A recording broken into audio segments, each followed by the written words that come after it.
Kumikita ako sa mga videos na to. Parte ng income na yan, dito ko nilalagay.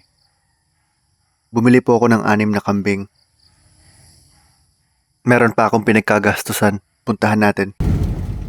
Doon sa bundok, pinag-drive ako ng papa ko.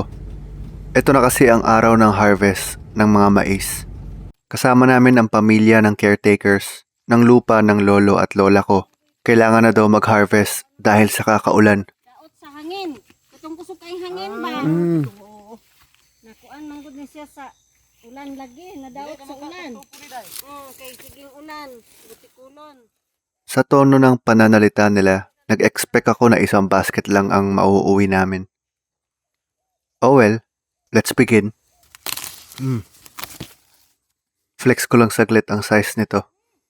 Okay, tama na. Nakakahiya naman kay June. Karamihan ng hinakot namin, siya ang pumitas at kumarga. Nakatatlong sako din ako, papa ko 2. Teka, hindi lang isang basket yun ah. Dahan pa ng produkto. Oo. Sample sa maliit. Sinample ko lang yung itsura ng maliit. Ayoko gawin sa malaki. Sayang eh. Oh, heto pa oh. Nice pa more. Madami ding nakuha si Annalie. Yung anak niya yung tagahawak ng sako. Alam ko na papagawa kay Charlene pagpunta niya dito. Ako tagapitas. Madali lang para sa akin to eh. Oh?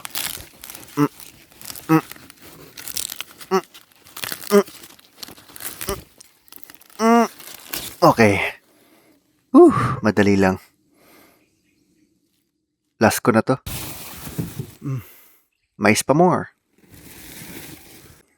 Ubus na ba? Comment kayo kung may nakita kayong hindi ko nakuha. Okay, ubos na yata. Uwian na agad. Alas 11 G's. Siyempre nagbayad kami para sa serbisyo nila. Pero bukod dun, yung mga padala ng sponsors na sa dami ay imposibleng maubos namin, meron din sila. Merry Christmas! Ikaw yan. Kaya salamat din sa aming sponsors. Umabot sa taas ang mga tsokolate, gatas, kabote, noodles. Okay, baba na tayo. Segregate na ang mga mais. Small, medium, large. Hey kids! Daddy's home. Yung mga small tinesting na namin kagad. At heto ang itsura niya kapag luto.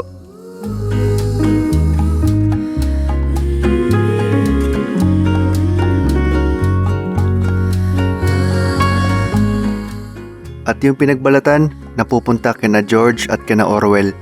Ano Orwell? Type mo ba? Okay. Buti naman. O kayo ba? Nagustuhan nyo ba ang video na to? Sana naman. Kasi malamang masundan pa. At gusto ko lang malaman ninyo na every time you watch, every time you share, tumataas ang tsansa na maulit ang mga to. Dear loves, salamat sa suporta.